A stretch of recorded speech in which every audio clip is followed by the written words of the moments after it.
अब सरकार बदल के देख ली, 10 साल में और नाश कर दिया।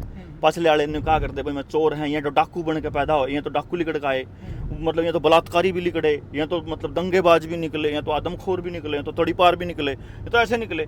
बात या नहीं है, सवाल फिर से वहीं के वहीं आकर के अटक जाता है कि भाई सिस्टम के अंदर नहीं जाना अपन है। हम तो जो, जैसे अगर कई लोग कहते हैं राजनीति में जाओगा, मैं तो अभी भी राजनीति कर रहा हूँ। मैं जो ये काम कर रहा हूँ ये राजनीति ही कर रहा हूँ, राजनीति, राज्य की नीति, राज्य को कैसे चलाना चाहिए इसकी पॉलिसी, उसी पर तो काम करना है, उसी पर बात करना है। हम लोगों को कह रहे हैं कि राज्य नीति जो है वो लोगों के हाथ में होनी चाहिए, ना कि किसी चंद लोगों की या पूंजीपतियों के मुट्ठी में, और उसी की लड़ाई अपन लड़ना करें लगातार। और इसमें जो आपने सवाल शुरू किया था दुबई वाली जो हुआ थी, वह तो एकदम क्लियरली ये इन लोगों का प्रोपेगेंडा है, षड्यंत्र है, क्लाइमेट चेंज के नाम पर लोगों को अगली बार लॉकडाउन लगाकर कैद करके नियम बदल के नई व्यवस्था लाने का, जिसको न्यू वर्ल्ड ऑर्डर कहते हैं। अच्छा, एक बात और डॉक्टर साहब, एक राजस्थान की वीडियो वायरल होने लग रही है कि धरती जो है लगभग 20-22 फुट नीचे धस गई है एकदम, और लगभग 100-200 मीटर का एरिया वो है, और उसमें मतलब एकदम नीचे धसना, यो भी कोई मतलब इसी तरीके से जिस तरह आप टेक्नोलॉजी आप बता रहे हो, इस तरीके से कोई तकनीक है कि जिसके द्वारा वो कुछ किया गया है, या फिर उसमें भी कुछ हो? इन्होंने ना सिस्मिक मशीन्स ला रखी हैं, जिसकी वजह से वो धरती के जो प्लेट्स हैं उनके अंदर छेड़छाड़ करके भूकंप लाने का भी काम कर सकते हैं। इन्होंने इस तरह का भी अरेंजमेंट कर रखा है कि ये नीचे अंडरग्राउंड पानी को एक जगह से निकाल देंगे तो उधर से ज़मीन थोथी हो जाएगी, खोखली हो जाएगी, तो वह ज़मीन नीचे धंसने के उसके चांसेस होते हैं, और बहुत गहरे तक जाता है, वो गुरुत्वाकर्षण उसको खींचता है। तो जितने भी ये चेंजेस आने लग रहे हैं, ये इन सरकारों के माध्यम से, जो इन पूंजीपतियों ने और इस पूरे एलीट ग्रुप ने, पूरे वर्ल्ड के जो ग्लोबल एलीट्स हैं उन्होंने जो षड्यंत्र रचा हुआ है, वो सरकारों के माध्यम से इस तरह के काम करते हैं कि नीचे की ज़मीन खोखली हो ही जाए। अभी आप देख लो, ये जितने भी पुल बनने लग रहे हैं, और अभी मेट्रो नीचे से बनने लगा, पानीपत में, पानीपत दिल्ली एयरपोर्ट तक बड़ा टनल बन गई, और वो सारी की सारी मेट्रो टनल में पूरी दिल्ली खोखली कर रखी है। आप इस खोखली ज़मीन को कितने दिन तक सर्वाइव करवा लोगे? ये एक दिन धंसनी ही तय है। तो ये आदमी के द्वारा नहीं, बल्कि इन सरकारों और पूंजीपतियों के द्वारा किए गए इन गलत कामों का ही नतीजा है, जिसकी वजह से ये सारा कुछ होने लग रहा है।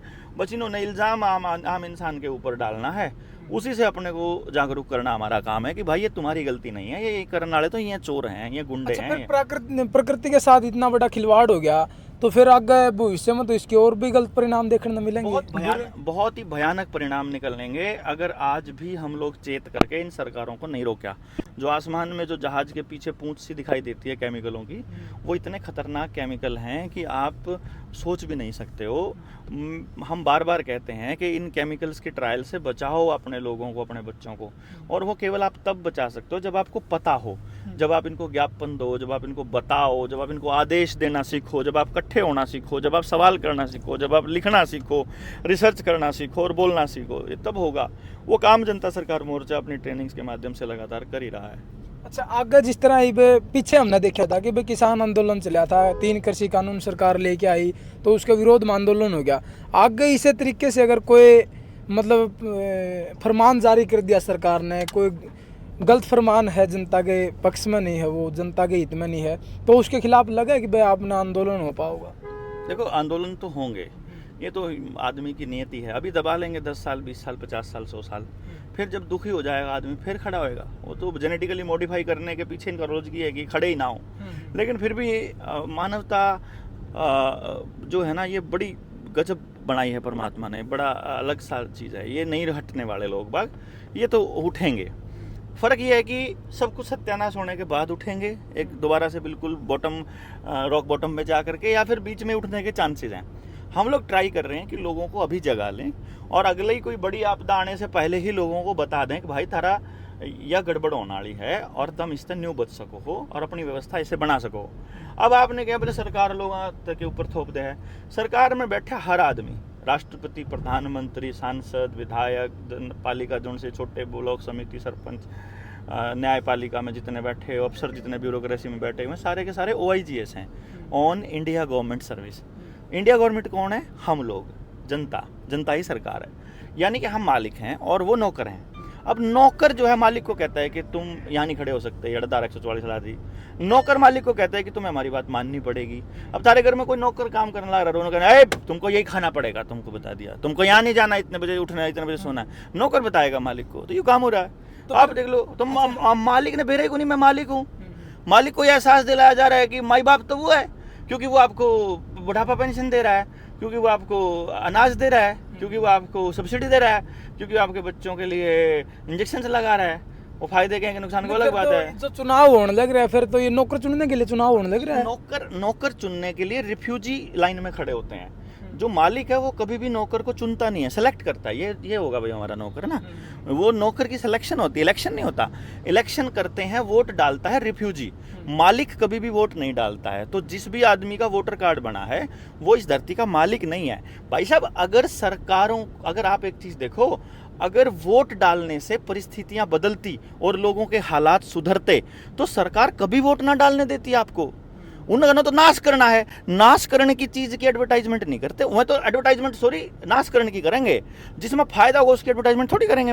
वो आपको सच नहीं बताएंगे। वो आप देखिए, वैक्सीन कंपनियों ने मतलब अपनी वेबसाइट के ऊपर सारी डिटेल डाल दी, लेकिन वो डिटेल जनता को नहीं बताई उन्होंने, है ना। अब जिस चीज का कुछ होया मान लो, उसका पता ही कौन था, लेकिन सरकार ने सुप्रीम कोर्ट में नहीं कह दिया जी हमने तो सब पब्लिक डोमेन में बता रखा था।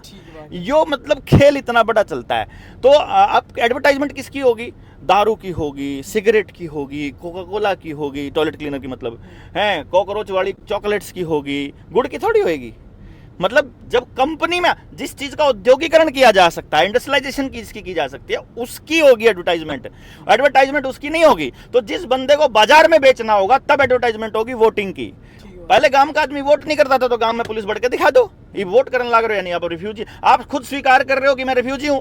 मालिक कभी वोट नहीं करता है। और आपको मैं जनता सरकार मोर्चा के बहुत सारे साथी अब की बार अपनी उस पावर का इस्तेमाल करते हुए हम इलेक्शन कमीशन को हम लोग चिट्ठी लिखने वाले हैं कि हम मालिक हैं और मैं अपनी इस अधिकार का पालन करते हुए मैं अपनी तरफ से तुमको कोई नियम बनाने का कंसेंट नहीं देता हूं, और मेरी तरफ से कोई नियम मत बनाना मेरे से पूछे बिना। तो अभी होगा ये सारा कुछ हम करने वाले हैं। अच्छा, मतलब ऐसा कुछ देखा जाएगा आपकी बार के जनता सरकार मोर्चा कुछ बड़ा करने वाला है एक बार? हाँ सर, मैं करेगा भाई, बड़ा करेगा। मैं कह रहा हूँ इतना बड़ा करेगा कि आप सरकारों को ये बताएगा कि भाई तुम मालिक तुम हो नहीं हो, मालिक तो हम हैं। जो अगर पब्लिक को ये पता होना जरूरी है, जनता को ये पता होना जरूरी है कि वो मालिक है। और अब यहाँ पर इन लोगों ने ऐसा यकीन दिला दिया कि मालिक तो जो है ना वह है कि क्या अगर जो ये नौकर हैं, नौकरों को मालिक और मालिकों को नौकर बनाने की प्रक्रिया से ही तो इजाद दिलाना है, इनको निजात दिलानी है।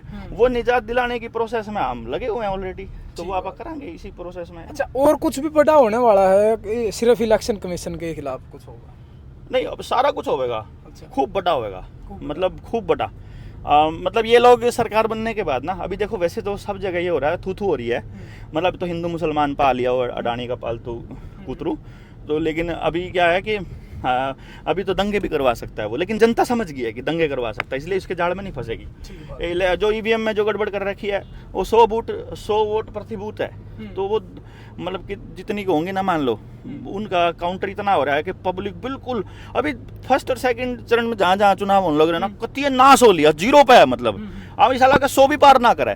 जो कर इंदिरा गांधी की जमानत जब्त हुई थी ना, वो काम होना रहा इसका। हरमन तो इस के कदे वाराणसी से भी लोग इसके पिछवाड़े पे लात नहीं मार दें। अच्छा। तो ये पूरे चांसेस हो रहे हैं कि हो जाए।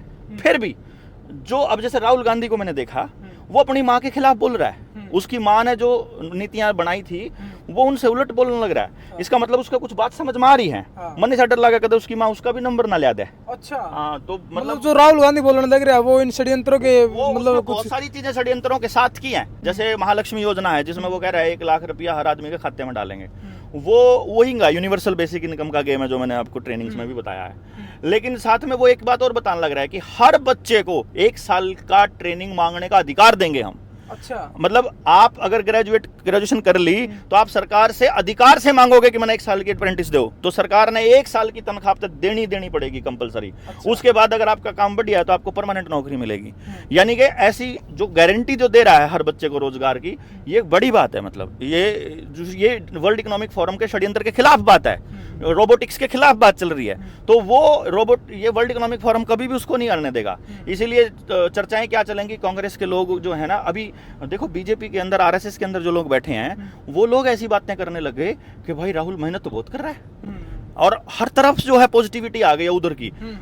मेन स्ट्रीम मीडिया तो रोज 504 506 बना हुआ है। हाँ। यूपी वाले तो बल्कि न्यू भी कंधे सुने, बोले ये कुर्सी वाले आया करें ना, मैंने कहा करें 450 की दूंगा हैं, और फिर 150 रुपया की दे के जावा फिर मैं। तो मतलब वो ये कहना चाह रहे हैं कि 100 से ऊपर नहीं टपनी इनकी, 150 से ऊपर नहीं टपनी इनकी औकात नहीं है। अब इनको बिल्कुल जीरो लिए हैं। अच्छा। तो बीजेपी का ग्राफ तो खत्म हो लिया, लेकिन जो नई सरकार आएगी उसको भी वर्ल्ड इकोनॉमिक फोरम की लॉबिंग से क्या किससे लड़ना होगा।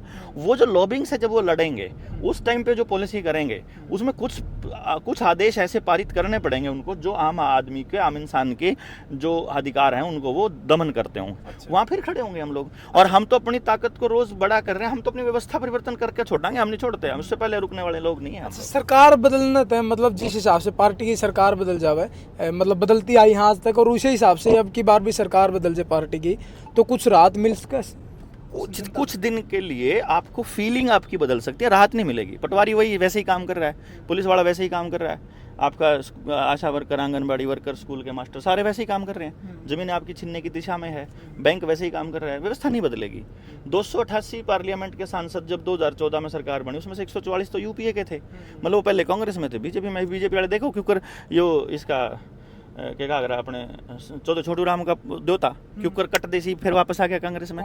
ठीक है, मतलब एक का नहीं तो मलाई मिलन लाग रही, मलाई दिखेगी कि मलाई को नहीं मिला तो दूसरी पार्टी में जाकर चाहे गू खाना पड़ो, फिर गू तो अच्छी के लिए फिर आ जाओ मलाई खान। इनका यही काम हो रहा है। मतलब रोज मतलब जो मिला खान ना खान न दे दो, ना सारा ना कुछ दे दो, इसे काम हो रहा है इनका। तो ये तो न्यून पलटे मारते हैं। राजनीति वैसी वही लोग राज कर रहे, वही लोग काम कर रहे, वही ब्यूरोक्रेसी है।